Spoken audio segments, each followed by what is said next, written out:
now a single bullet remains. A single bullet now has to account for the remaining 7 wounds in Kennedy and Conley. But rather than admit to a conspiracy or investigate further, the Warren Commission chose to endorse the theory put forth by an ambitious junior counselor, Arlen Specter, one of the grossest lies ever forced on the American people. We've come to know it as the magic bullet theory. The magic bullet enters the president's back, headed downward at an angle of 17 degrees. It then moves upward in order to leave Kennedy's body from the front of his neck. Wound number 2, where it waits 1.6 seconds, presumably in midair, where it turns right, then left, right, then left.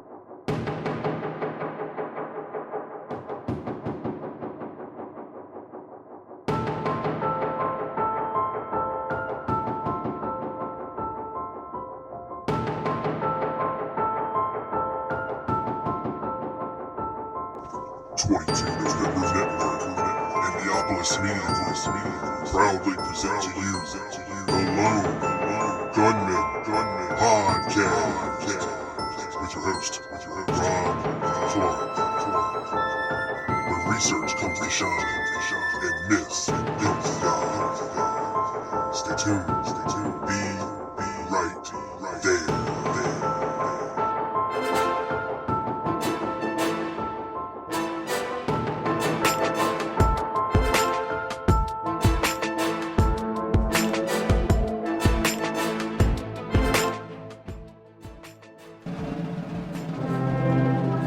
This is a very dangerous and uncertain world.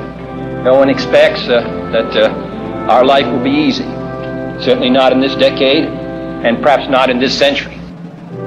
The ROKC, Reopen the Kennedy Case, proudly presents the first ever Australian JFK conference in Melbourne, Australia this November. Join us on a quest for justice and truth with inspirational speakers and some of the world's leading authorities on the Kennedy assassination. Featured guest speakers include Citizens for Truth about the Kennedy assassination speaker and acclaimed author James DiEugenio, Gail Nix Jackson, author and granddaughter of Orville Nix, and Australia's very own Peter Morris. For more info, buy your tickets at stickytickets.com/Reopen Kennedy Case Conference, because justice is never too late.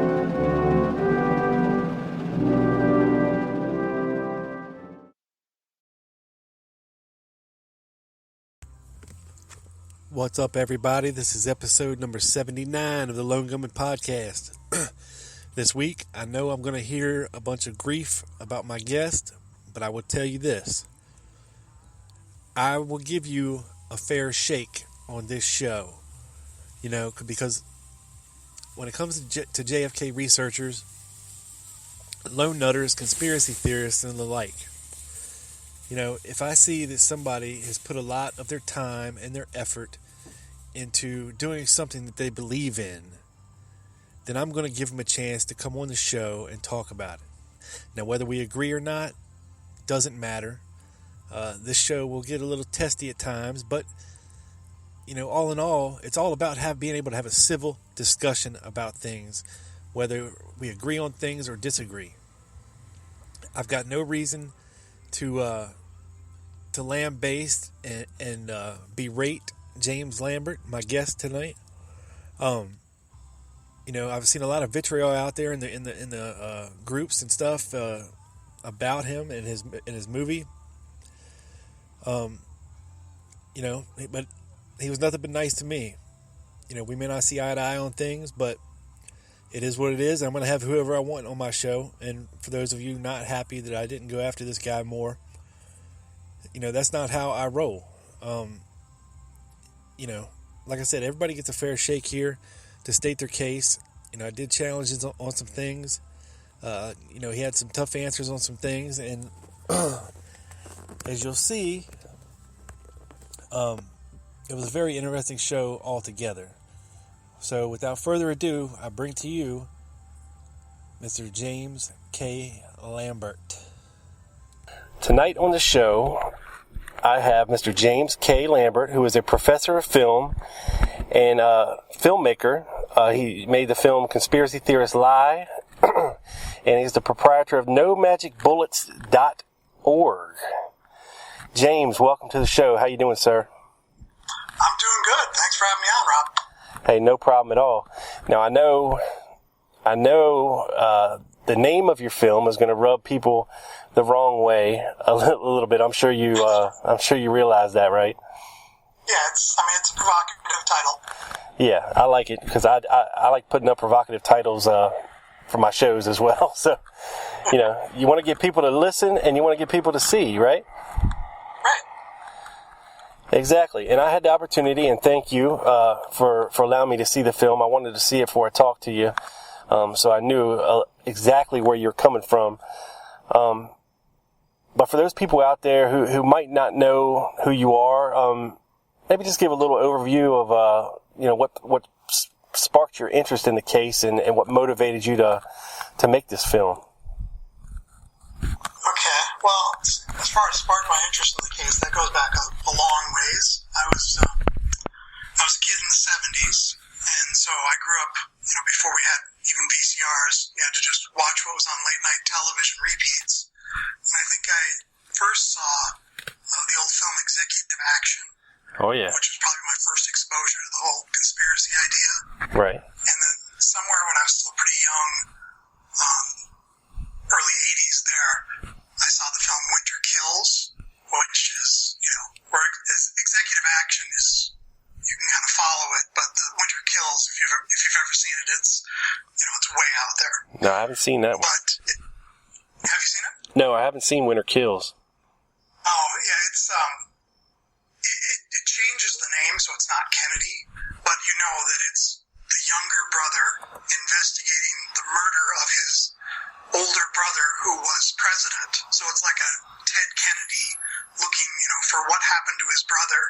And he goes through all these, labyrinth of conspirator traps and tricks, and he finally finds out that his own father had his son killed because he couldn't control him. Oh, wow. Yeah. it's a really crazy one.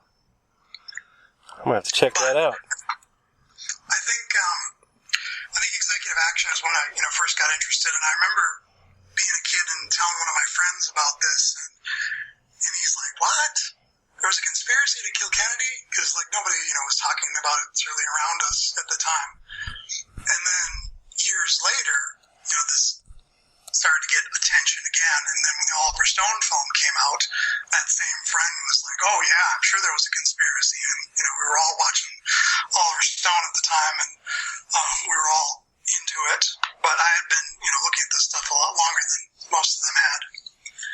And somewhere after seeing Stone's film, I started to question more and more of what I thought I knew. And then in the late 90s, like 96, I think, was the first time I went to Dealey Plaza. And I stood up on the spot where Zapruder had filmed and looked at everything, and I thought, wow, this is so much smaller than I imagined it. Right. And I'm no expert shot, but I did fire a rifle in the Army when I went through basic training, and it just did not seem like a difficult shot to me. Plus, when I looked over my shoulder, standing where Zapruder was, I thought, anybody standing behind that fence, there's no way they could hide. It's so open and so obvious that it didn't add up to me. And then I started really looking at all the kind of debunking things. Right now, and if people can't tell yet, a lot of your film is even the title, can tell people where you're coming from. And you mentioned the Garrison film JFK.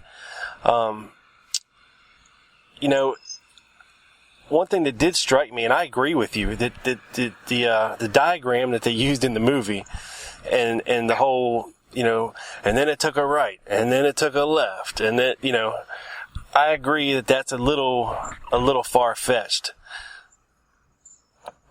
Right. My point in that is not just that it's far-fetched. The thing is that it's presented as, this is what the Warren Commission said, therefore the Warren Commission must be wrong. And it's been repeated and repeated for decades. And I don't find a lot of people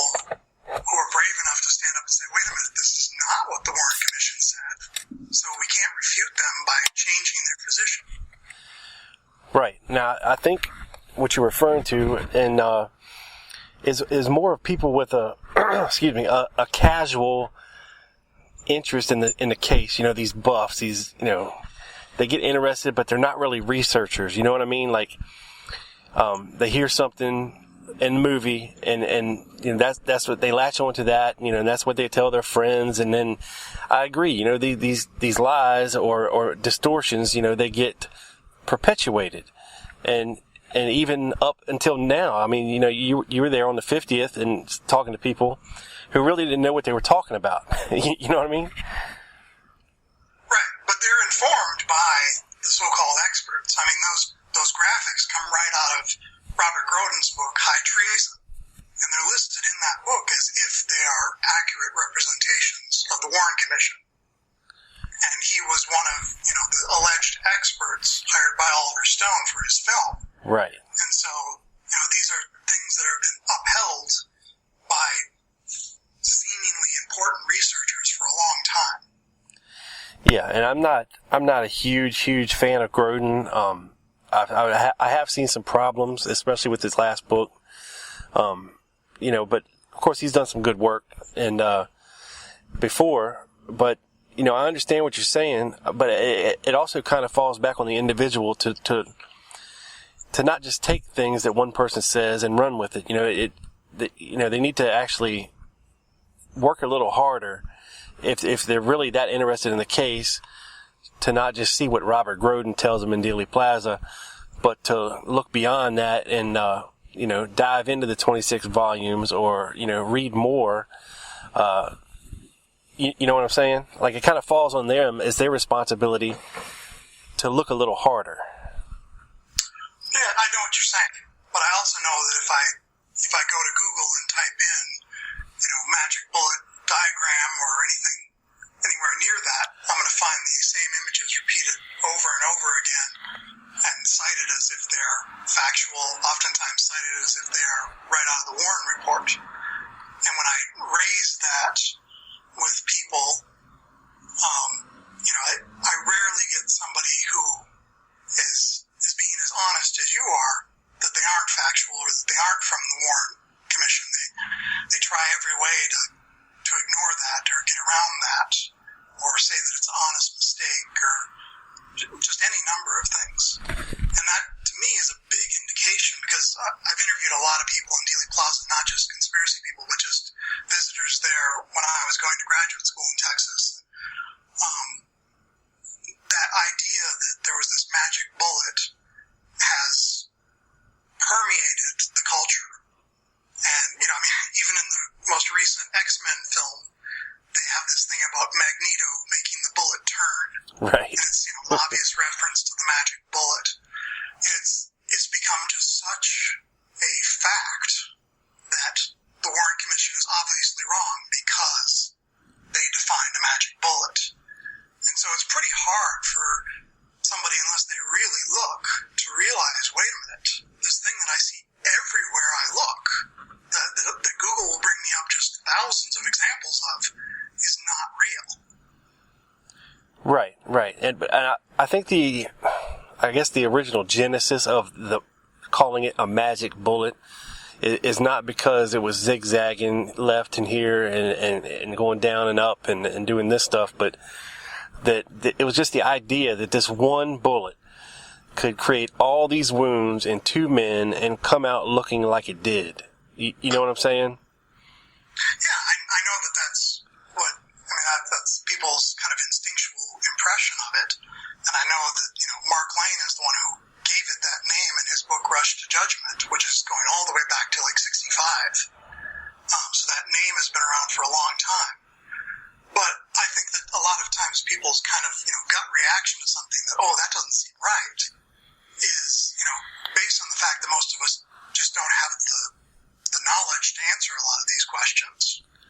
And our impression of like how bullets work and how guns work is mainly formed by Hollywood movies, not by, you know, real forensic kind of knowledge. Right. You know, I'm probably guilty of that as well. But I mean, you know, something just doesn't sit right with me, that the idea that this bullet and I understand it's a copper-jacketed military-grade bullet, could do all this without hitting bone in either man and come out looking like that. I mean, I know it supposedly shattered Connolly's rib and wrist. You know, it's just. I mean, I've seen I've never fired military-grade bullets, copper-jacketed, but other bullets, you know, they don't end up looking like that. And what gets me is okay, this one bullet did all this, but the other one that hit his head splinters into a million pieces. Same copper-jacketed deal. You know what I mean? Yeah, and once again, I think that's a natural kind of thing. It's like, whoa, this just doesn't make sense because you and I and anybody doesn't instinctually have the kind of knowledge of ballistics to understand this automatically. It takes some real digging to look into it. But it's just, we could do the same thing. I mean, we could be in a fist fight and we could hit each other 50 times. And you think, well, why on the 47th time did I break a finger? I didn't break a finger on any of the other hits. Right. And, yeah, I mean, I understand why that gets a lot of people, you know, the idea of this magic bullet. And I don't think it's necessarily that these people know better and they're purposely lying. I mean, I think it's just what they think and what they want to believe.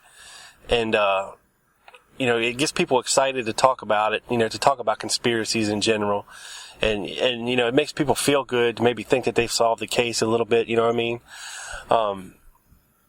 Cause I hear it all the time with James Files and all this nonsense, you know what I mean? Yeah, and I mean, when I was younger, I thought it gave me kind of a superior feeling like that I was in the know about something that other people weren't. But then after I came to question that and then realized that I had been wrong, then I felt like I was very foolish rather than being in the know. And that's very difficult to try to, go from this high of feeling like I'm somebody who knows the secret to realizing, no, I'm somebody who was really wrong. Yeah, and you mentioned Grodin before, and that graphic, and you have it on your little flyer. It's way off. You know what I mean? It's yeah. The angle's way off because you have to take into consideration the curvature of Elm Street, and you have to take into consideration everything other than just drawing a line and saying, hey, this doesn't look right. But then the bullet had to do this. It had to make a right and a left. And in Grodin's new book, he has a new photo that he supposedly restored from a damaged print from JFK's autopsy from when he was on the HSCA. And I think it's been pretty much proved to be a set picture from the movie JFK. At least that's what it looks like to me. When you're looking at the things like the tile on the wall behind it, the gurney, things of this nature, and just the way the dummy is in the movie and the way it looks here, he's trying to pass it off as some kind of a new photo, which is kind of disingenuous to do that. I think, in that whole story that he had with this new woman that was supposedly giving Oswald change at the time of the shots, that's turns out to be a different lady, and there was a lot of problems with that. So it doesn't surprise me, that people like that are interested in selling books. Because believe me, Robert Grodin wants to sell books. That's why he's in Dealey Plaza all the time, okay? This is his living. This is what he's made his bread and butter off of from all these years. So, I understand that guys like that want to sensationalize things, and it does hurt the truth. I'll admit that, but hopefully people can see it for what it is, and not a lot of people do, and I think that's the problem. Well, one question I had about the setup in the car that I haven't seen a lot of people take into consideration. I have seen some photos from the motorcade where you can kind of see inside the car a little bit. And Kennedy, his knees almost come up to the back of Connolly's upper back. Like I don't know how to explain it unless you actually see a picture of it, but his knees are really high up. Yeah. Yeah, I think I know them. You know what I'm talking about? Yeah. Which kind of gives, a little bit more, I guess, contradiction to a magic bullet. I mean, than simply coming out his throat and into Connolly's back where it did. Unless it just happened to miss his knees altogether. I mean, it's possible. Yeah, well, once again, like you said, you have to take Dealey Plaza into consideration.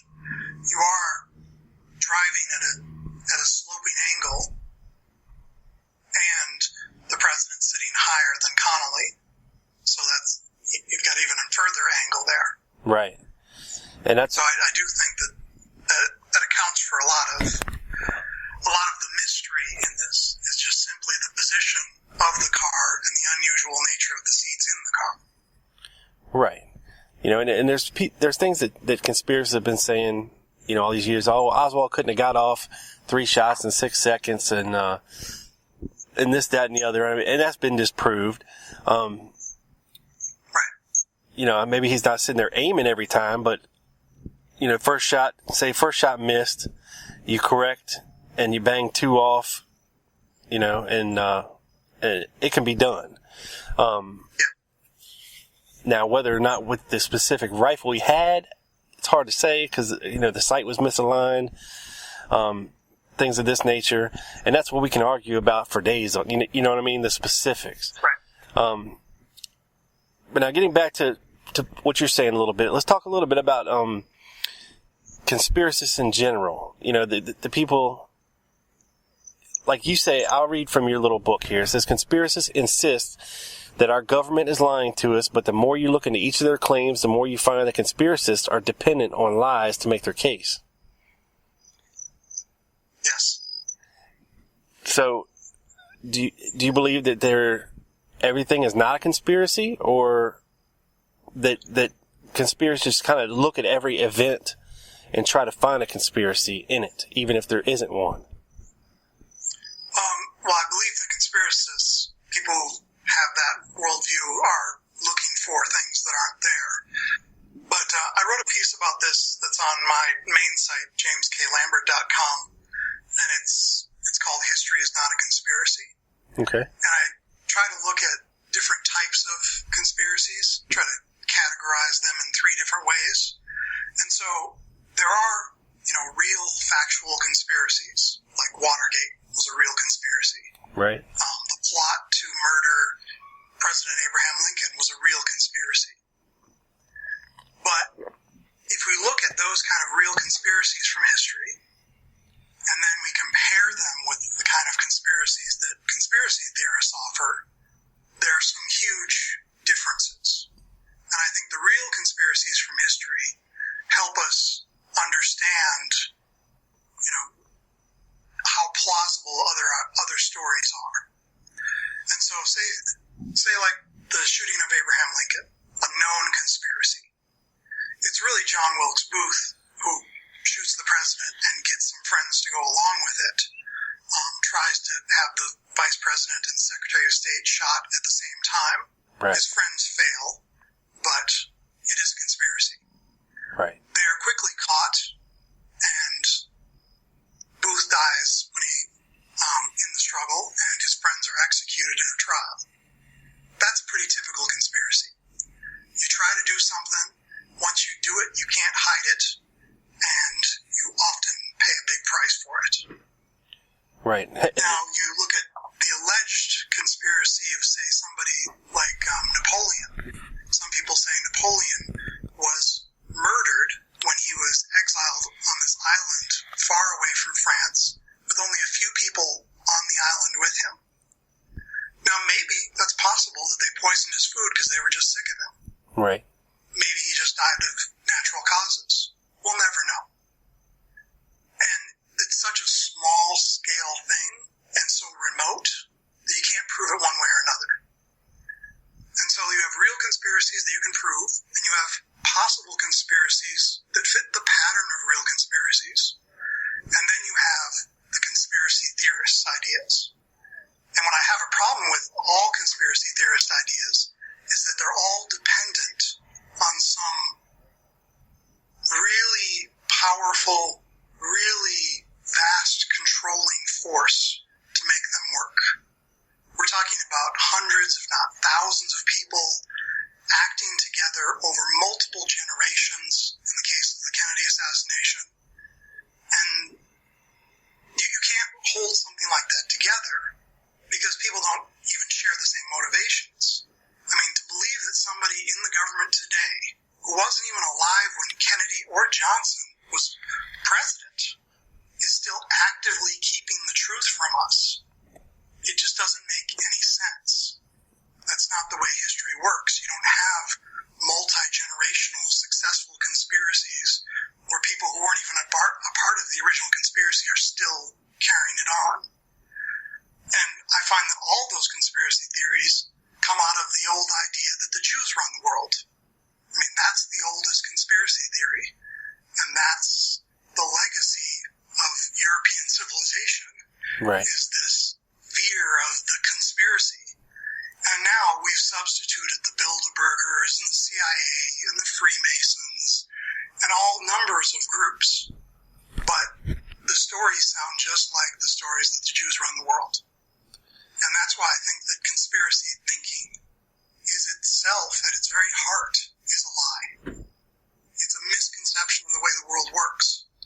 It's just like the misconception of racism, believing that because of your skin color, you are automatically smarter or dumber, moral or immoral, whatever people want to apply to some skin color is just false from the beginning. And believing that there is some group that can control events, across hundreds of people, across all the media, across historians. It doesn't matter to me if they're denying the Holocaust or they're denying the moon landing or they're telling me that 9/11 is an inside job or they're telling me that the government's still covering up the JFK assassination. All these things sound like the same old conspiracy story that's just far beyond anything real in history. Right, and I think it would be a lot easier for people to, to not think that there was a conspiracy if it was any other president but JFK. I mean, he was beloved, but he was also hated by the military, the CIA, the oil men, you name it, the anti-Castro Cubans. I mean, this guy was hated from a lot of different people because he wanted peace. He was viewed as soft on communism. He was viewed as a pinko commie by certain people. And like people like the Birchers and the National States Rights Party and all these guys. And so many people,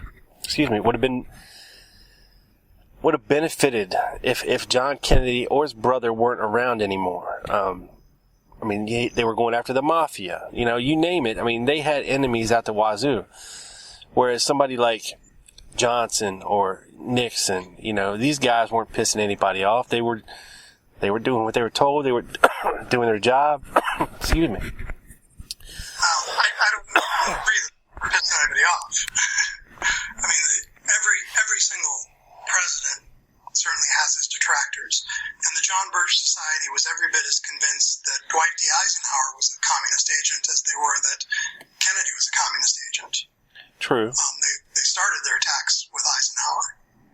So I think that a lot of this kind of myth of Camelot has come up afterwards that puts things out of proportion. If you look at things older than that, certainly, people had a huge problem with FDR after being elected 4 times in a row. There was people who had, built up hatred for him for more than a decade. And so I don't think it's automatically comparable that somehow Kennedy was uniquely hated. Well, what about, let's talk a little bit about Oswald.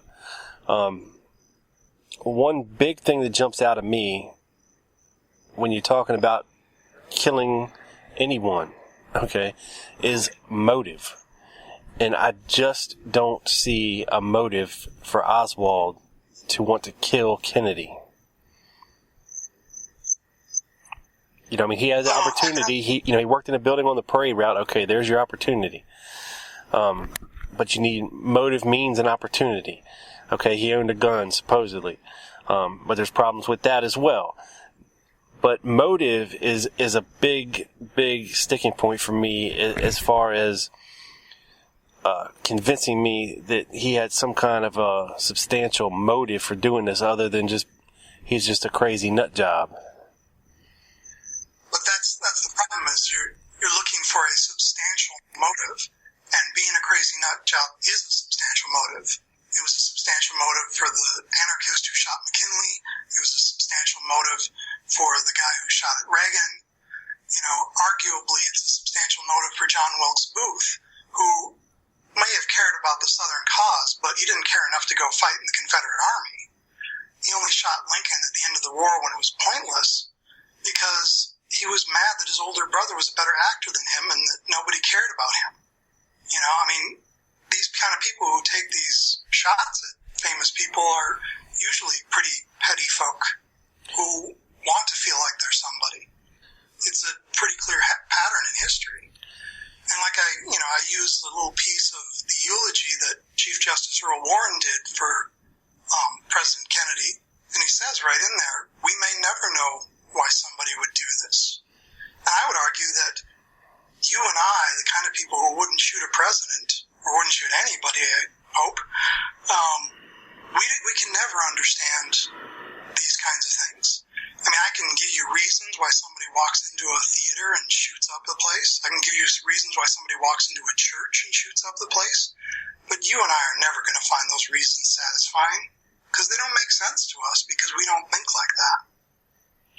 Right, but I mean, if you look at Oswald, he's not alone. He has a wife. He has children. He had just had a baby a month before this. Okay, he had just had a baby the month before this. He had a mother in his life. He had his brothers in his life. He had friends. He just doesn't fit the typical lone nut. I think the opposite. His brother was convinced that he had done it. His brother found it perfectly reasonable to believe that Lee would do this. And he was not some stellar father with his wife. His wife was living with somebody else. And this had happened repeatedly, where she would leave him because he beat her. He was not a good husband, and not a good provider, not a good family man. And their relationship was, virtually non-existent. And he would come out there and visit her on the weekends, sometimes. And now all of a sudden he shows up one night, unannounced, and begs her to come back. And when she says no, he leaves his wedding ring and almost all the money he has in the world, and he goes and grabs his rifle and gets right back into work. I mean, that to me sounds like a very nutty guy who's, I'm either going to have my family back, or I'm going to go down in the history books today. And that's the way those kinds of people think. Like I said, that's the way the guy who shot Hinckley thought. It's the way the guy who shot John Lennon thought. It's the way the guy who shot McKinley thought. I mean, this is a very common pattern. I mean, everybody who worked with Oswald, he couldn't hold down a job for very long because he wasn't a good employee at most places. But people said that he didn't really talk to them. He didn't make conversation with them. He's the classic picture of he was so quiet and to himself kind of guy. I didn't know he would do that. That's exactly what you hear. Well, we hear that a lot from the schoolbook employees, the schoolbook depository employees. But if you look at a time in his life like Russia, when he was in Russia, he had plenty of friends and did lots of social things over there. He had friends in the military. He had friends growing up. What's that? He tried to kill himself in Russia. When the Russians said they wouldn't let him stay, he tried to slit his wrists. Yeah, I'm not convinced that was a a wholehearted attempt. Wholehearted or not, it's not what most people would do. And then he was given a very nice apartment and a very cushy job, that's something the local Russians couldn't have.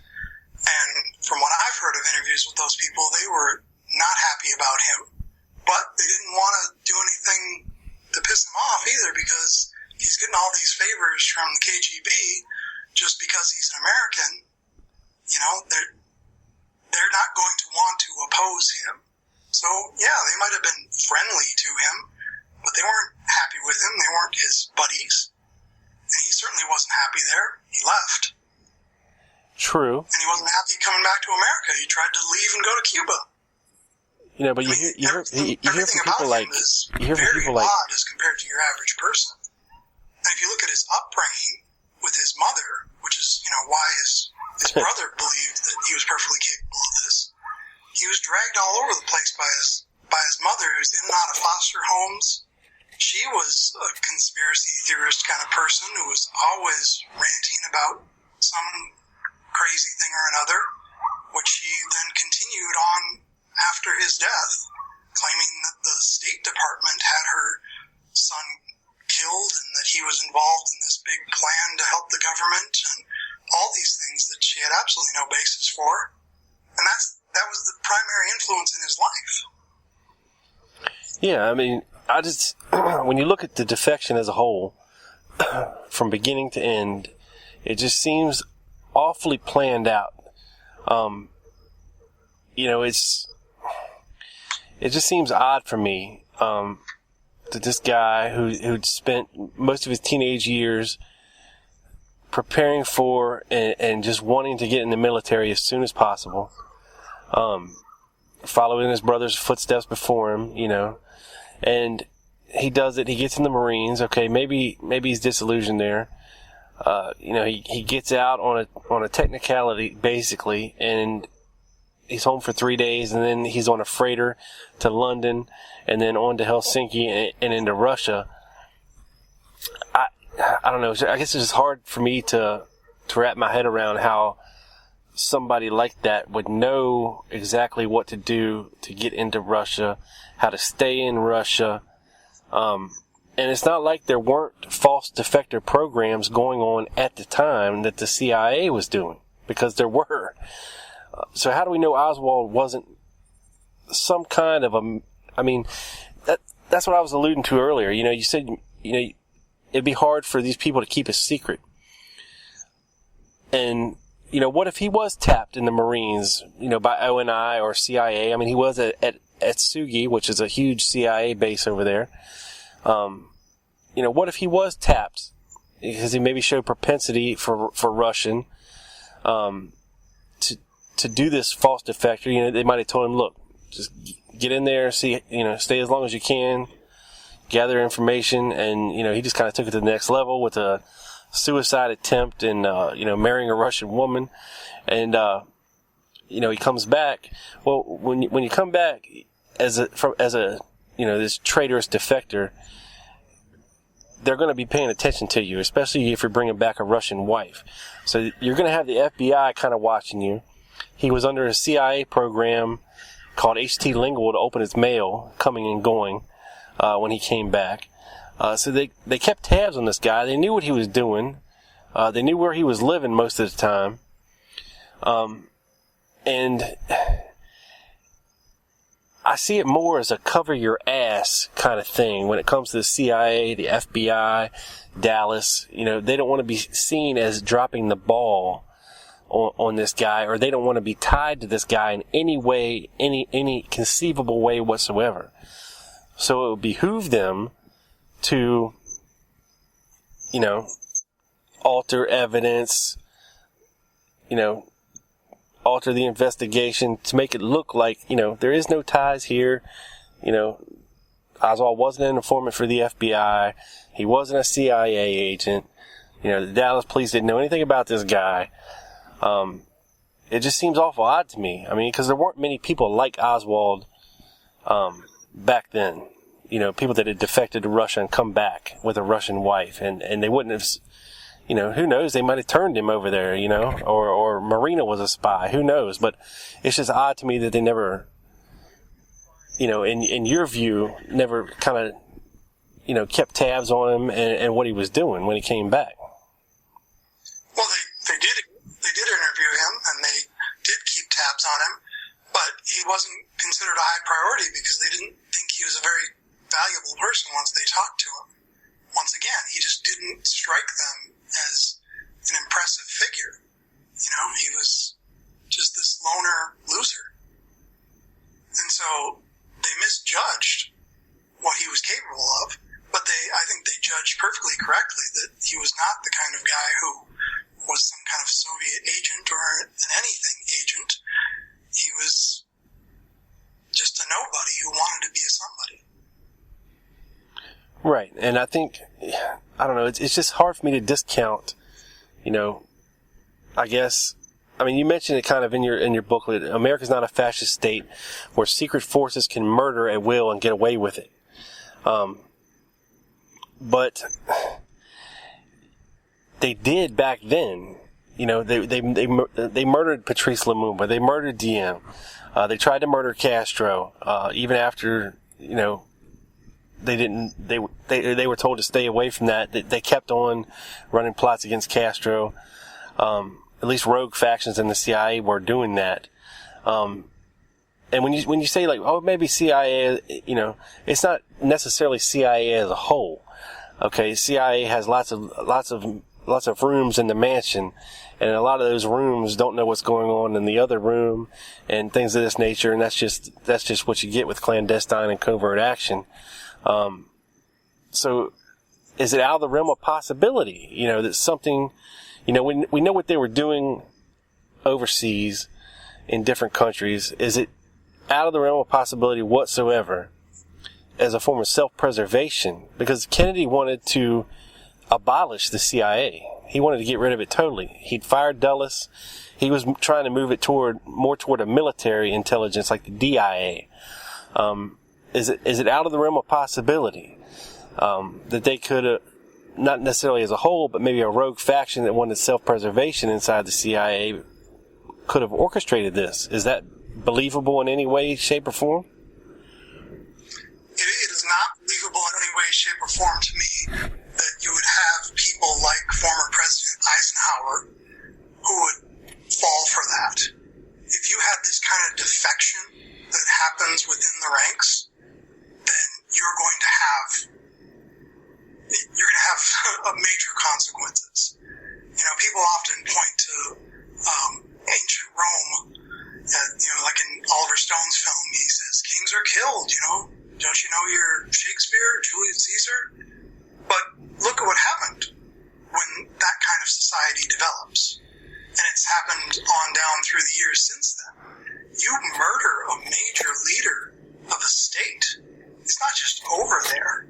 One, you can't cover it up. And two, you're going to start a war. It might be a small-scale war, but I guarantee that both sides are going to be taking losses. And that's what happens when a society degenerates into that kind of state. You don't just have these people who suddenly masterfully take power and everybody else just goes along with it. Hell no. You look at what Bobby Kennedy did the day that his brother got killed, and I know everybody says that Bobby was so distraught. He immediately called people and said, look into the mob and tell me if they're talking about this. Tell me if anybody did this. Of course he had his suspicions.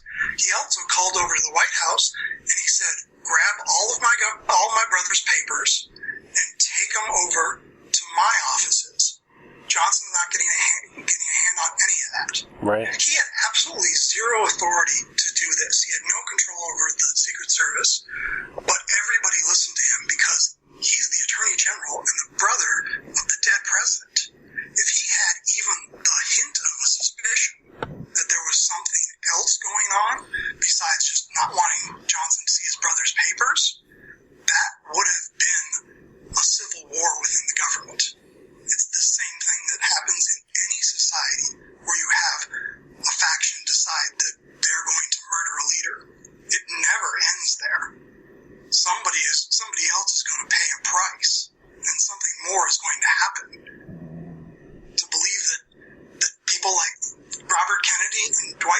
Eisenhower and Earl Warren and all these men just went along with it? Hell no. It's just not at all what would happen. Well, I think too, and I understand why it was done, and I'm referring to the LBJ Earl Warren conversation. When he told him, there's 300 million lives in your hands, because it could have been tied back so easily to Oswald's ties to Russia, Oswald ties to to Cuba via Mexico, plus his pro-Castro, in quotes, stance on things, that maybe this guy could be tied back to these countries, and people would want a war. They want retaliation for killing our president like that.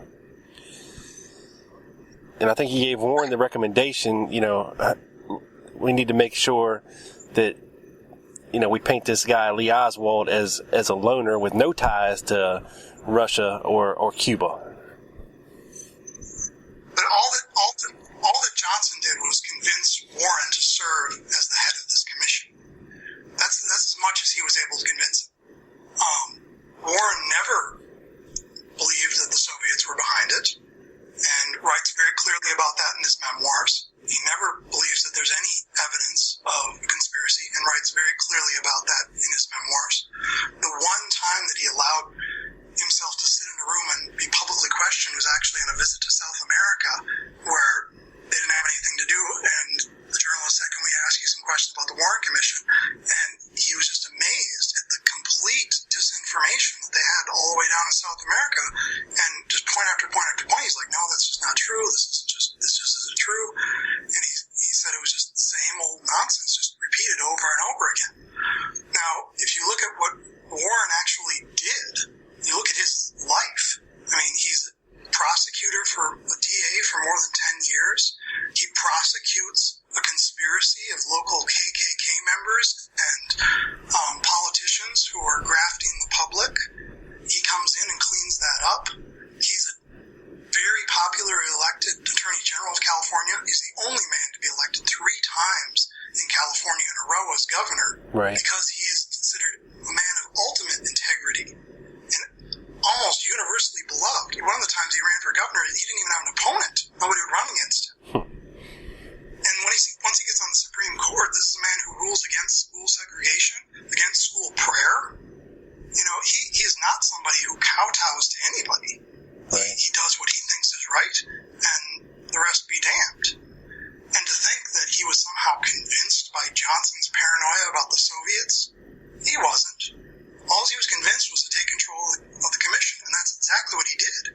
Johnson didn't have any power to tell him to do anything.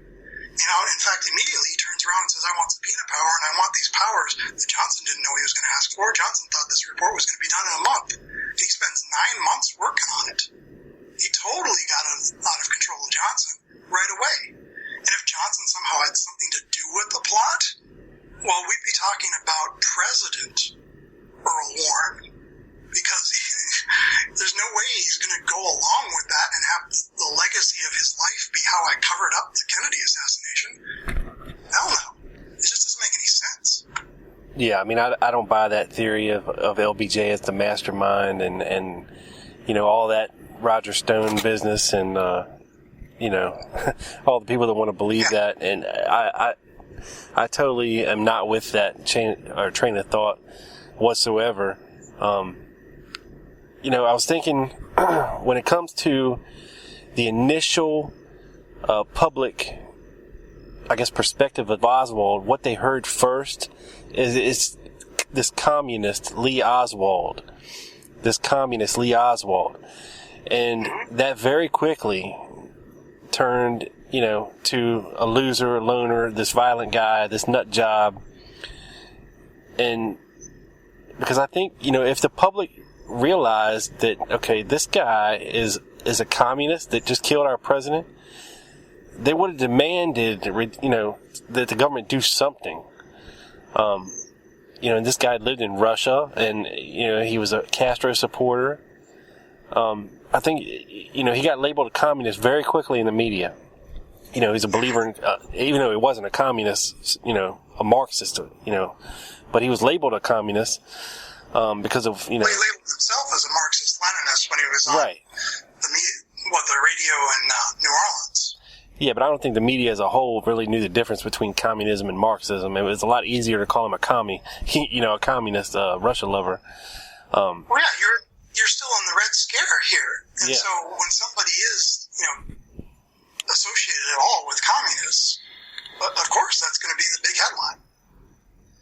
Right. Well, don't you think they would want to get away from that as much as possible and try to paint this guy as a solo, assassin? You can come up with all kinds of hypothetical things about what they might want to do, but like I said, you're simply not going to get Earl Warren and so many people from both major parties, all three branches of the federal government, state and local officials, plus private individuals. More than 400 people had a hand in the Warren Commission, and not a single person ever said, what I put into the commission was, removed. What I put into the commission was completely turned around and lied about. I was told to not put something in. I was told to put this in. You can't get 400 plus people to go along with anything. In Watergate, you couldn't even get half a dozen people to keep a story straight for 2 weeks. It's just not the way things work. And now to be 50 years later and still believe that people are covering it up who weren't even alive when it was done, it's just not the way things work. Well, I mean, when you're talking about people like Angleton, Phillips, all these guys, they're going to destroy whatever evidence they had or could have possibly have had, before they left the CIA, or if that information exists, it's going to be locked away in some vault, never to be seen or burned or something to that effect. But just to switch gears a little bit and turn it back to your film, I think you had a really good graphic from the Zapruder film that kind of dispelled a shot from the grassy knoll, and you talked about the jet effect, which is a very controversial kind of thing. Yes. At least when it comes to conspiracy theorists, and whether it can be proved one way or the other, and the whole body stiffening thing. Just talk a little bit about that. The jet effect, and then the goat test that was done. Two different reasons why the president would jerk backwards. Right. Yeah, just to dispel a little bit about the whole back and to the left. Yeah. Now, and I also try to show in my film examples of the kind of things you see in movies where somebody gets shot and they just go flying through the air, which it's not the way that bullets work in the real world. Right. And you can see, I mean, you slowed it down and you put the line back there. You could see where Kennedy's head did go forward for an instant, and then, then his body stiffens up, which causes, of course, his head to come back. Right. And I think, you got that right, because, if you have an impact on the brain, a neurological thing, it's going to do certain things to your neurological system, your muscles, and that goat, I mean, you saw that thing stiffened up like a board, relatively quickly. And, just a question about that, the headshot. Now, you have 19 people at Parkland Hospital saying that they see a gigantic gaping hole in the back of Kennedy's head, including Clint Hill. Okay, in his memoir, he's staring at the back of Kennedy's head in this giant hole. That's generally caused by an exit wound, not an entrance wound. And the supposed exit wound we see on the Zapruder film that we have today, with this big orange blob that comes out of the front of his head, the side of his head there, it's just not present in the autopsy photos. I mean, there is a flap, but that kind of gruesome thing we see in the Zapruder film, I just don't see it on the autopsy photos yet. In the official autopsy with Humes and Boswell and all these guys, there is no gaping wound in the back of the head. So how do we not say that they're covering something up here? I think that this is, how can I put it? There's a number of things going on with most of these suppositions. One is that at Parkland, this was not an autopsy. This was not a medical examination of the forensic evidence. This was people in a situation that most doctors are never going to be in, having to work on the body of the president and knowing that this man is gone, that there is no hope, but you are the doctor there and you've got to try to do everything you can to save him. He's the president. It is a stressful situation beyond stressful. Right. And so they never even, turned him over and found the entrance wound of when the bullet came in his back, because they weren't concerned about where exactly he had been hit. They were just trying to stop the obvious bleeding they could see right in front of them and just trying to get his heart going. And so to say that they somehow, that what they saw in that moment is, medical expertise, it's a stretch. Now, if you go back and look, I wish that there were better photographic evidence and there was better things done. You can find all kinds of problems with not just this autopsy, but the way things were done in 1963. I mean, you look at the television coverage, you look at everything, you can just see it is such a primitive world as compared to what we expect to be done today. And so, I wish there was better autopsy photos and we could see things in more detail. But every time that you have a real medical expert, be it the House Select Committee experts, or be it, the people that did the Nova cold case file show recently at the 50th year, every time they're allowed to go in there and look at the evidence, what they found is exactly consistent with what the Warren Commission finds. And that is when the bullet entered in the back of the skull, there are little skull fractures that just went out over the whole skull, just like a spider's web. And so the only thing holding his skull together was the skin. And so, it might seem like a big gaping hole there, and it might be difficult to know where exactly that hole is. If you talk, when they first talked to Bill Newman, the closest eyewitness with his wife Gail Newman to the headshot, Bill, he said that only 2 bullets were fired when he was initially interviewed on television, and he said for years afterwards, he testified in the Garrison case years afterwards, that the president's ear had come off. Now, he was absolutely certain that that's what he thought he saw, but it's just not what happened. Yeah, I mean, initially he said, too, that the president stood up and was shot. Right. I mean, and there's going to be all kinds of inconsistencies, especially in such a stressful situation. It's that way with any situation. You ask any cop, who's had to interview more than 2 people about a crime, they're not going to get the exact same story. Right. And I want to talk a little bit about your experience at the 50th as well. Did you get it? Did you run into any? I saw Grodin kind of creeping by, but did you? Yeah, I wish I would have noticed him. I only saw him on the footage afterwards.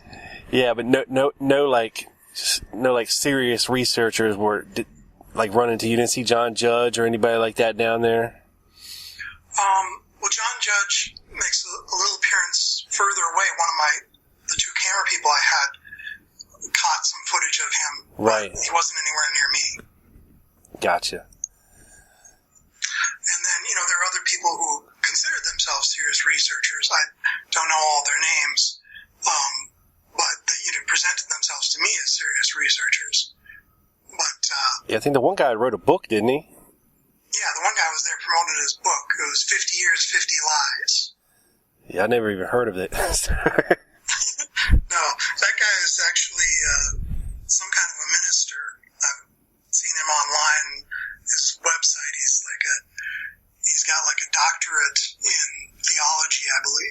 Really? Yeah. Huh. Yeah, I ran into a book earlier this year, supposedly written by a minister, that told a very, very strange story pertaining to the assassination and people that were involved in it, that was told to him just by happenstance, and he felt the need to relay. I can't remember, the name of it is escaping me at the moment, but it was just every part of it was ridiculous on its face. And the guy was a little sketchy. I mean, you know, sometimes some of these ministers can be a little sketchy, you know, with their mode. Hard to tell. I think his name was John Golden. I can't remember the name of the book though, off the top of my head. But I was wondering, now in your footage, you know, you ran into a lot of conspiracy theorists down there that really thought that they knew some stuff. Yes. Now, I see how you very quickly chopped them down. Like, especially the guy with the red sweatshirt with the red hair and the goatee. Yeah. You know, he was really trying. I think he came back a few times there, didn't he? Yeah. Well, I come back to him just in the way that I cut it, because I didn't want you to have to just stand there and listen to me to talk to one person for too long, so I kept coming back to him. Well, I saw him kind of lurking in the background for a few. Yes, he was listening to me talk to two other people, and then he joined in. Right. Now, did you have anybody down there, like, get super nasty with you? Or... Well, the most nasty that it got, and I think, you know, there were a lot of cops down in the plaza that day, and so that kind of kept people from being too nasty to anyone. Yeah. But there's one guy in there who he appears throughout, and he's the last person that I kind of talk to before I go to the closing part of the film. And he's the one who asked me how I know that 9/11 really happened. Right. And he said, because you saw it on television. He's trying to convince me that somehow, you know, the television had created this reality for me that maybe 9/11 didn't even really happen. So he was pretty out there in his thinking. But he, at one point, got very irate, and I wish I had got that on camera, but unfortunately the cameras we're using these little SD cards, at some points you have to, you know, start over again. Right. It only records a file so big. And so we missed the part where he was telling me, his exact words were, "Don't use my shit," very loudly and repeatedly. Yeah. And then I finally said, if you didn't want to, you know, be recorded in front of a camera and a microphone, then why are you talking to me here in a public place? And that's the piece that I use in the film, is I start right from, why are you talking to me in a public place? Right. Because that's the moment at which I had it. I unfortunately didn't get the irate part. Yeah, so I saw him say, "Don't use this." Yeah, that's when he calmed down a little bit. He said, "Don't use this." But, you know, I figured he was down there shooting his own stuff. I have footage of him near the plaza shooting his own little stand-up for whatever video he was making.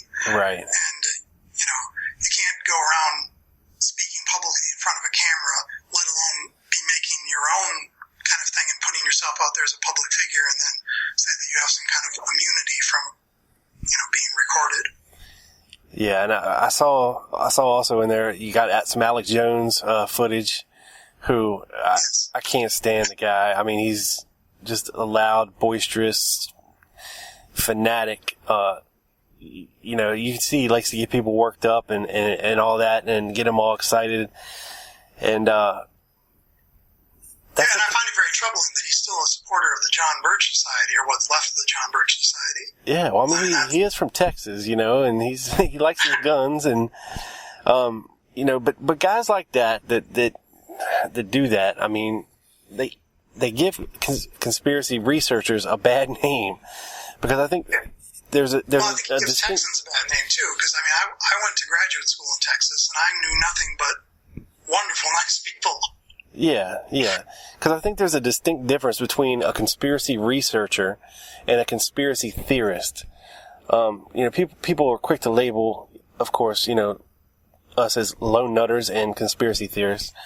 But and for this show, even though I'm conspiracy minded, I don't mind having, people that are the lone nut persuasion on to have a conversation about things, and I think there's a way to do it civilly, because we could have easily got on here and me and you can argue and yell at each other and really accomplish nothing but put on a good show for everybody. But, I find it much more interesting to actually talk to you and have a conversation and, see where you're coming from and see where I'm coming from and, see where it all pans out. People can believe whatever they want to believe.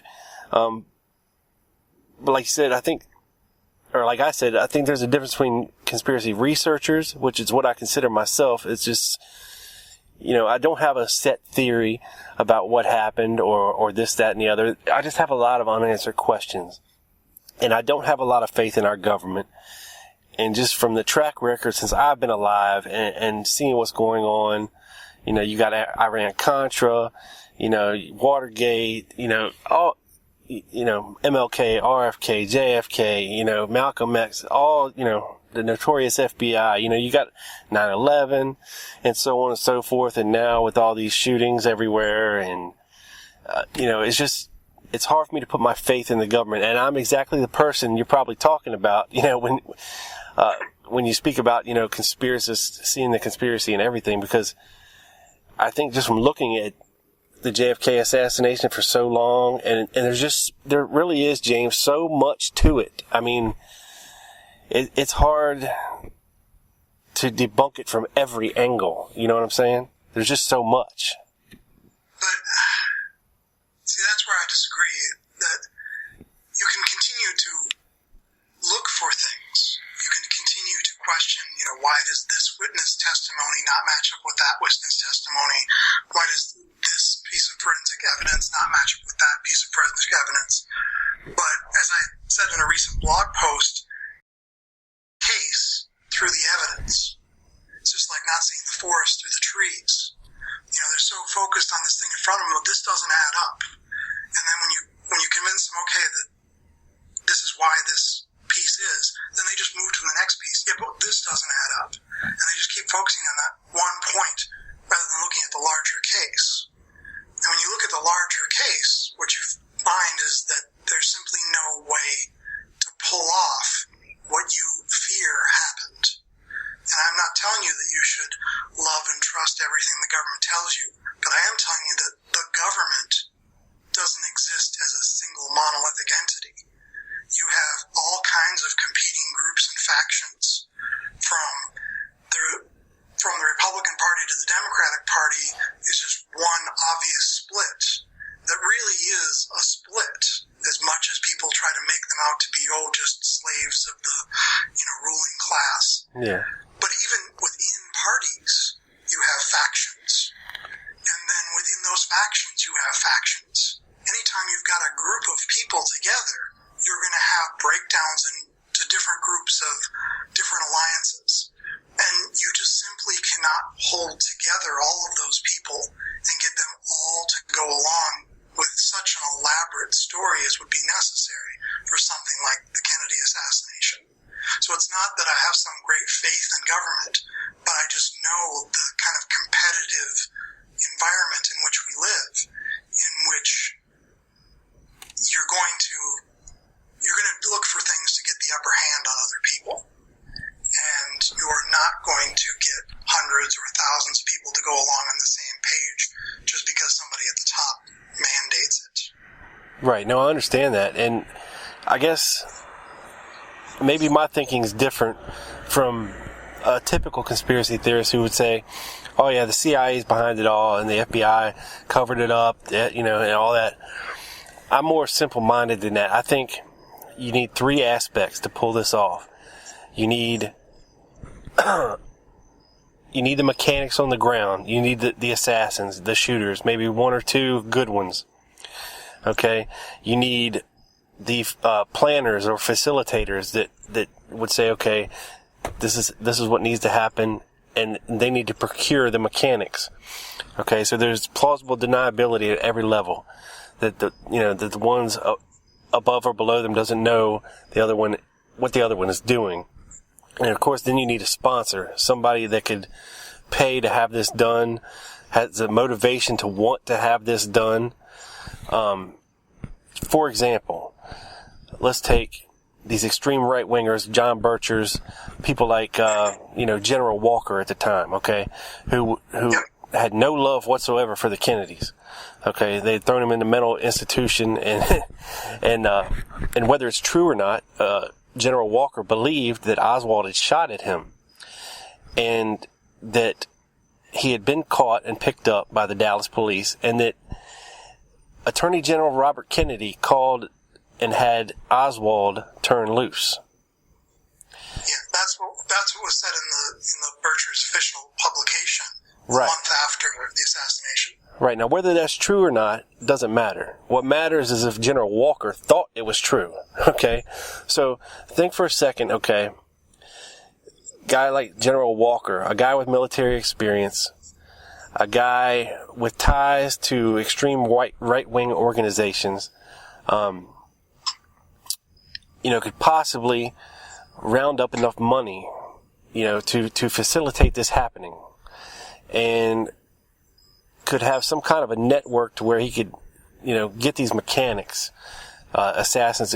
Like, what I'm trying to say is, it doesn't need to be some great, grand, huge conspiracy. You know what I mean? It doesn't have to be the entire CIA or the FBI or, something like that. A much smaller, controllable conspiracy, I think is possible. And I'm not saying General Walker was behind it and this, that, and the other, but I'm just saying that using that as an example, it's one thing that we can look at and point to say, okay, this guy had a motive, and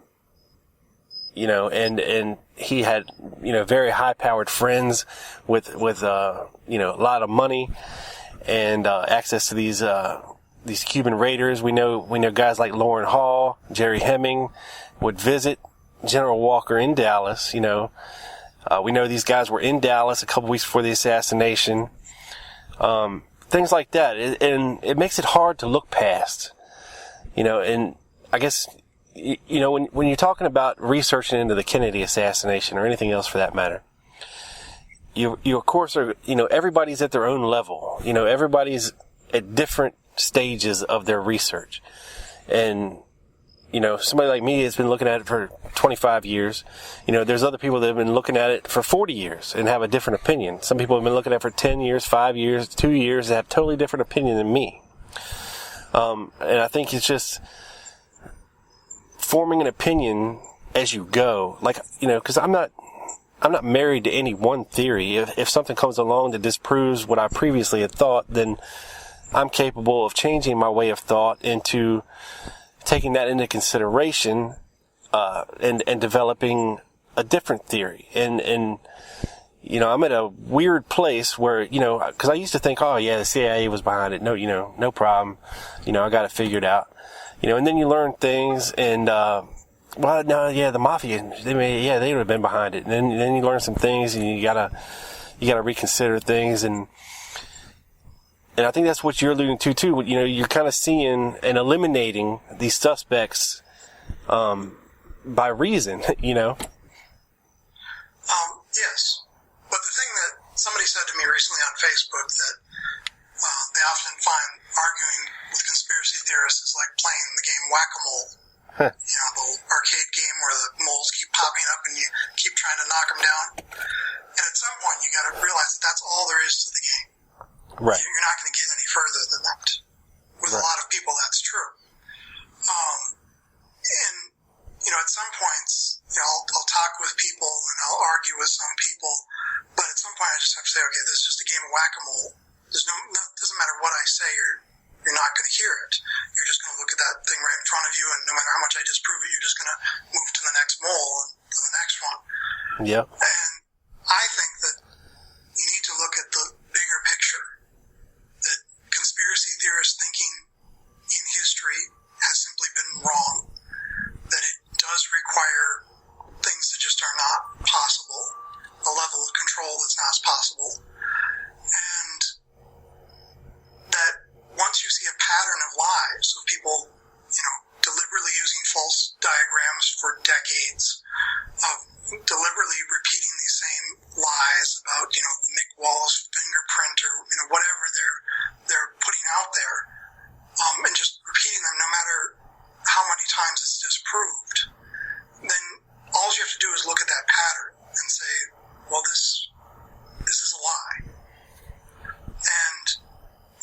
that there's a lot of people who could play this game better than me, that have, more facts and details and nuances and stuff, who have spent just so much time absorbed in it.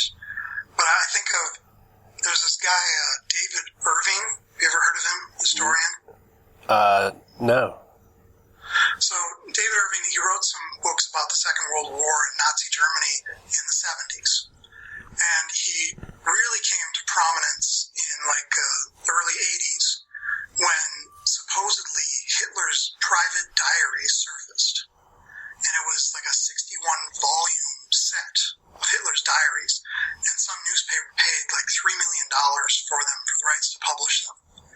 And he came forward and immediately said these are phony, and set out to prove that they were phony.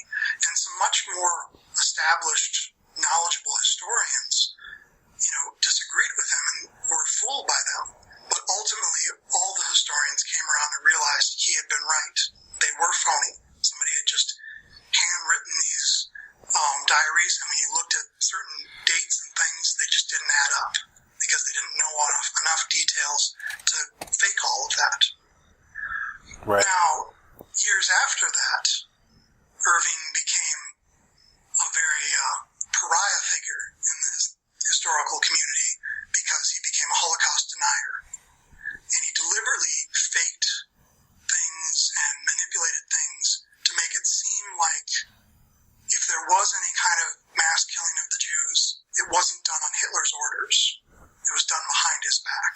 Right. And he had this whole, false version of history that he's since, backed off and recanted from.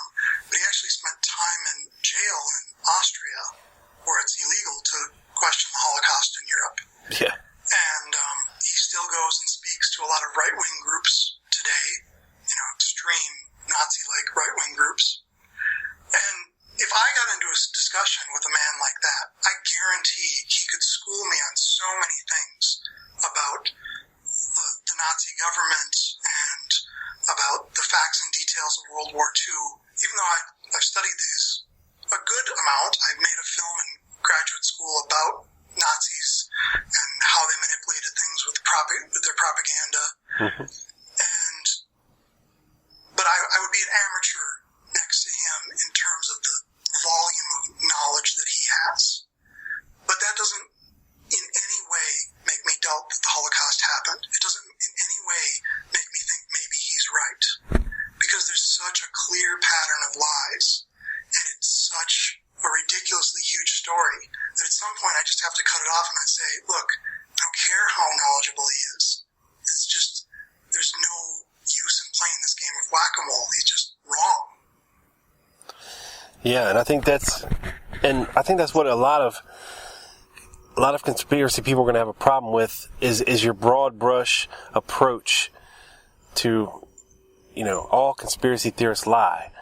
You know what I mean? Instead of taking each mole and whacking it, you're taking like 5 hammers at one time and getting them all at once. You know what I mean? Right, but I believe that the comparison to racism is valid. Racism used to be the way people thought.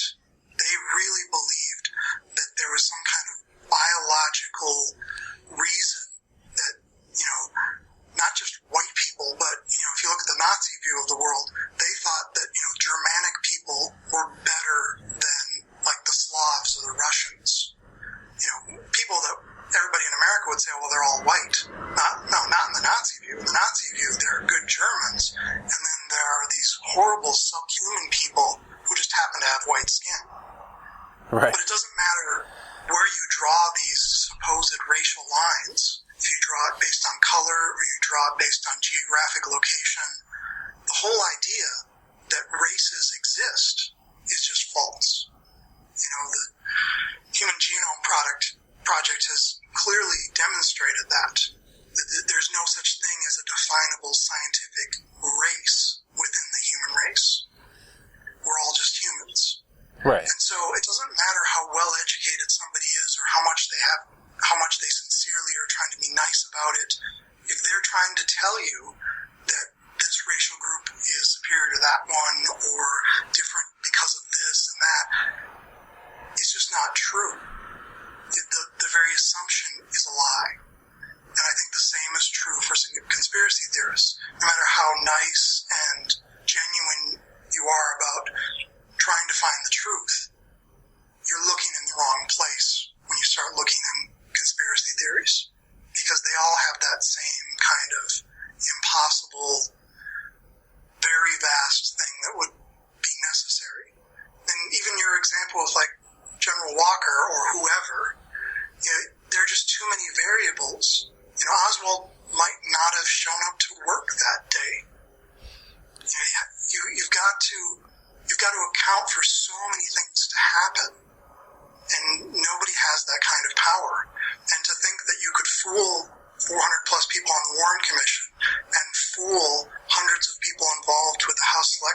Right. And, I've run into some people who were conspiracy theorists, who are now lone nutters, and, people I've known for years, people I've had on the show, my friends, you know what I mean?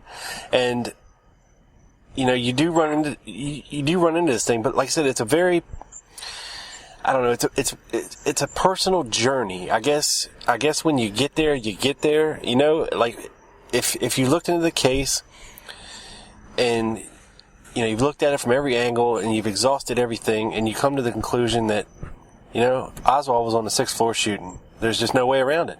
I think it's a point that you have to get to in your research. But I also think it's more personal than that. I mean, maybe there's something wrong with people like me, inherently in the way we grew up, that, we kind of feel the need to, like, I don't know, solve a mystery, right or wrong, where we see the bad where there should be good. I don't know exactly how to explain it, but, I think it's more of a personal thing, like an alcoholic. You're not gonna change an alcoholic's mind and tell them to quit drinking, that they need help. They're not gonna get help until they need to get help. And it's like, the way I see it is, because a lot of lone nutters haven't always thought from the very beginning that there's nothing to this case and Oswald did it. I would say probably 80% of lone nutters start out, their first exposure to the case is conspiracy, and then they gradually get there, and well,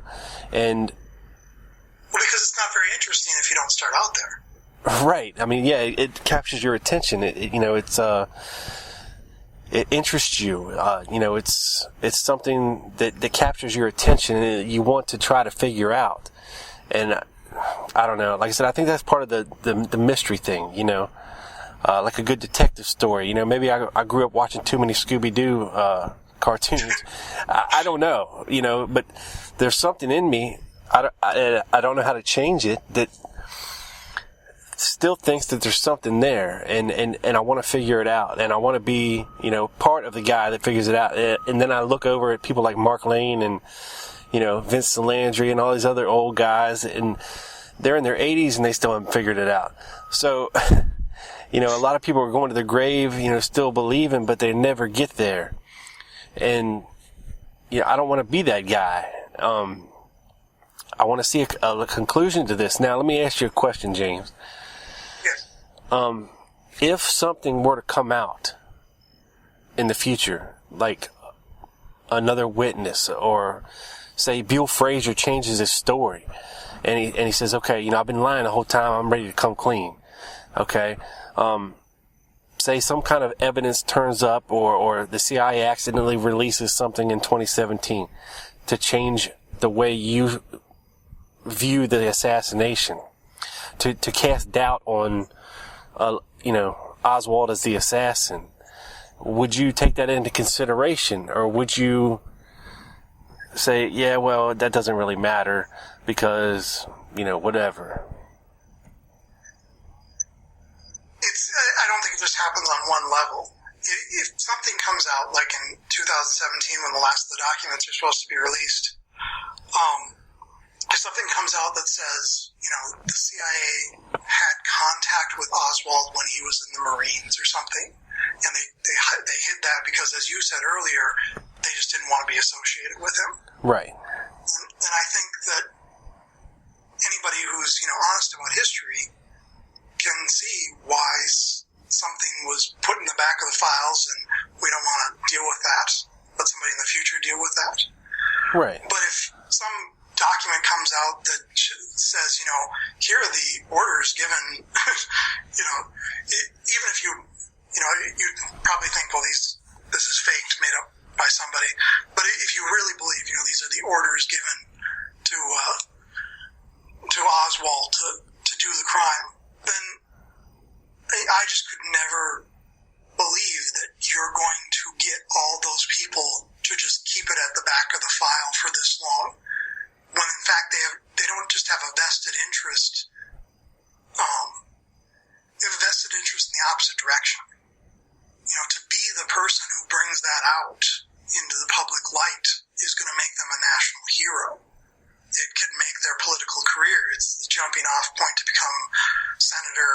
governor and on your way to the presidency. You know, it is such a huge motive to not go along with that. That to think that there's some evidence that could come out that so many people have continued to hide, it just doesn't make any sense to me. And I've been asked this question before by people, and I've asked them, you know, is there a piece of evidence that could come out that would make you think maybe our government faked the Holocaust? That our government did? Yeah, I mean, that's what, you know, the people who deny the Holocaust believe that our government, when we won the war, made this propaganda effort to over-exaggerate what the Germans had done. Now, most of these people are anti-Semites who want to believe that the Jews run the world and that the Jews are pulling the strings in the American government, and that's why they did this, to create sympathy for the Jews who didn't really get killed in the Holocaust, as the Holocaust deniers see it. But, I mean, they can make the same arguments. They can tell you, look, all the footage that you've seen of the Holocaust, shot by either government personnel or people under the supervision of government personnel. All the records supposedly confiscated from Germany, they were confiscated by government personnel. All the details that we know that came out in the Nuremberg trials. Well, who do you think was in charge of the Nuremberg trials? That was a military tribunal run by the U.S. military. Right. You know, everything they can say is, well, if you believe the Holocaust, you're believing the official government story. Right. And you know, it's the same kind of thing that they can use these arguments, just change the, you know, you can use it for the moon landing, you can use it for 9/11, whatever you want. And I just reject that line of thinking. There's nothing that's going to come out that's going to tell me that all these people covered up the conspiracy to kill the president. There's nothing that's going to come out that's going to make me think we didn't go to the moon. There's nothing that's going to come out that's going to make me think that George Bush planned 9/11. There's nothing that's going to come out that's going to make me think the Holocaust didn't happen. Because all of these things involve so many people with competing interests that it just isn't possible to fake. Right. I can see your point there. I was talking to you earlier off the air about Jim Fetzer, and he was just on ground zero with Clyde Lewis denying the Holocaust. So, you know, maybe he needs to move to Austria so they can put him in jail over there. You know, cause he'll tell you, oh no, the Zyklon B was just used for delousing them, and you know, it wasn't so much a Holocaust as the Germans just were ill-equipped to hold that many people in a prison camp, and didn't have the food, this, that, and you know, we were bombing their rail lines, their supply lines, and this, that, and the other. And quite frankly, I don't, you know, I'm not a Holocaust denier. You know, that's not my bag. You know what I mean? But I think you're obviously way too sensible for that. Yeah. I mean, you got to draw the line somewhere. And even in the JFK community, you know, we got a lot of kooks on our side, and I'll be the first one to admit that to you. There's a lot. You know, but I think there's a new breed emerging that acknowledge that and try to kind of get them out of here. You know what I mean? Like people like Judy Baker and you know, people like that just spread lies and tell these unsubstantiated stories with no evidence. And you know, the reason I take it personally is because, you know, you have this person, just for example, Judy Baker. You know her story, right? Which one is that? Judith Baker, the one that claims to be Lee Oswald's mistress in New Orleans. Okay. Well, by that, trust me, you're not missing much. Yeah, she claims to have known Lee Oswald in the summer of '63, and this, that, and the other. You know, he was cheating on Marina with her and all this, but she has no evidence whatsoever to back any of her story up. And they made this cancer soup with the help of David Ferry and Mary Sherman that Lee Oswald was supposed to take to Mexico and then into Cuba to kill Castro with, and it's a whole bunch of horse shit. but she has a lot of followers, man. Like, she's wrote a book. It's like this love story book, that these horny housewives get into and believe, and it's, and she's having a JFK conference in New Orleans this year, with, a lot of these questionable LBJ did it guys and the like, and of course her, and it's just all this disinformation gets pushed on, into the research community is from our side, and you kind of feel the need to clean it up a little bit. And, even on your side, you got, a lot of, I guess I run into them a lot, and you don't fall into this category, but a lot of these smug, belittling, guys that I run into, like Von Peen and Posner and these guys that like to just dismiss conspiracy theorists as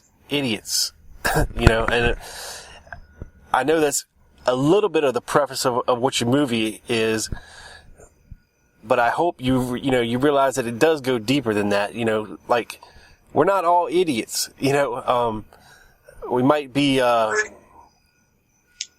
the people that I talked to years ago was Gary Mack, who recently died, was the curator of the Sixth Floor Museum. And for years, he was a really diehard conspiracy theorist. He appeared in the Men Who Killed Kennedy series that was done by the BBC and stuff. And even when I talked to him in 2003, he still was a conspiracy guy. And that's what he told me straight out. He just didn't, he could no longer believe any of the stories he believed in the past. He still thought there was a conspiracy, but he just... So I talked to Gary Mack in 2003, and he was still a believer in a conspiracy. He didn't know what the conspiracy was. He had abandoned the things he used to believe before, but he couldn't figure out what the conspiracy was, but he still had this feeling that there was a conspiracy when I talked to him in 2003, and I think that he always kind of continued to be a conspiracy guy, even though he was seen as a traitor by a lot of people in the conspiracy community for running the Sixth Floor Museum and for debunking a lot of the stuff that they wanted to believe. But I describe him in my film as an honest conspiracy theorist. He's trying to be honest about it. But if the premise is dishonest, it doesn't matter how honest you are trying to be. And you were talking about, like, this new breed of conspiracy theorists and trying to get rid of the old, kooks and stuff who are giving you a bad name. And I understand that. But I see that a lot like, back in the 60s when, after a whole generation of communists in America had been raving about what a great man Stalin was, when Stalin finally died and Nikita Khrushchev gave his famous speech denouncing the Stalin years, and word got out around the world that he had given this, you got this birth of what was called the New Left. And the New Left was a bunch of young, idealistic people who were like, okay, we're going to get rid of all that Stalin horrible stuff and all that stupid direction that our parents went down. We're going to be the New Left. We're going to make this, great new vision of what Marxism could be. But they didn't turn out any better. These are the people who became the Weather Underground and so many other, violent groups. These are the people who tried to make Pol Pot out to be a good guy in Cambodia before he killed, 2 million people out of a population of only 7 million. They fell into the same trap. They just rejected the obvious evil that their parents had fallen for, Stalin, but went down the same path, essentially. And that's what I fear that you and other people who are trying to be honest conspiracy theorists are like the New Left. We're going to be new and we're going to be different, but if you've got the same basic assumption about the way the world works and that assumption is wrong, then you're not going to get to the right answer. Right. And, with that being said, I think, honestly, you, and I told you this before, that your documentary, your film is very well done. It's very well thought out. It's very well put together. And I would encourage everyone on both sides to watch it, because you're either going to go away loving it or hating it, or just feeling a certain way about it. Either way, I learned something, and I do agree with some things in the movie, and hopefully it will clear up a lot of these misconceptions and lies, that have been told throughout the years. Most definitely. And people can check it out at nomagicbullets.org, right? Yes. That'll get them to the link to watch the video? Yep. You can watch trailers, and they can watch a little preview, and then if they want, they can pay to either stream it or download it. Cool. Now, is there any other sites you wanted to give a plug to, or anything we didn't get to that you wanted to mention? Well, I'll say my main site is jamesklambert.com, and I have some writings on there that I've done, and I have a new blog that I'm starting. The writings, some of them deal with conspiracy, some of them just deal with film, and I hope to add more over time. Just whatever interests me. But the No Magic Bullets will be the main site for history projects. I hope to do other historically related films in the future. They may or may not involve conspiracy theorists, but they'll definitely be historically based. Well, cool. I mean, I'll be looking forward to it. And, I do have a lot of people that listen to the show, from the Lone Nut side. So, I definitely wanted to have you on and talk to you, because whether we agree or not on certain things, you're a doer. and I got much respect for you, doing your thing out there. And it takes big balls to do what you did in Dealey Plaza and to make the film about it. And just props to you, James, for doing it. Nothing but respect here. It's a lot of guys will sit around and it's easy to talk, but to get out and do things like be an activist, it's just, I commend you for doing that and getting your message out there. Well, thank you. I really appreciate you having me on. I appreciate this whole interview discussion. I think it's been great. Me too. I thoroughly enjoyed it. And I appreciate you coming on and getting in touch with me. I've been seeing you on Twitter a little bit pop up here and there, and I'm like, what the hell is this? No Magic Bullets. What is this? So I'm glad you reached out to me, because you changed my mind from my initial perspective of I guess your approach. So people, don't be scared to go watch the movie. I highly encourage everyone to at least give it a chance and check it out. And, cause James has worked hard on it. You can tell it by looking at it. And, thanks for coming on, man. I appreciate it. Oh, one final plug. Yeah. The music in the film was done by a friend of mine named Steve Yeager. If anybody's looking for a composer, he's a great man. Maybe you can do an intro for me. All right, thank you. Hey, thank you, James. You hang on the line for me real quick, okay? I'm going to talk us out. Sure. All right, everybody. For everything we just talked about on here, if you can't get there on your own, I will put up links on tlgpodcast.com to get to James's site and his other site, nomagicbullets.org, and where you can get a link to watch the movie. So check that out. I'll put up some graphics there, a little bit of what we talked about here on the show to check out. And when you get to the website, feel free to donate. Every penny goes right back into the show, and there's links there to a lot of my friends that I think are doing good work on the case. So please check them out and support them. The sumbitch is in the can, beamed up to the satellite, down directly to your ears, people. This is your boy Rob Clark on the Lone Gunman Podcast. Peace.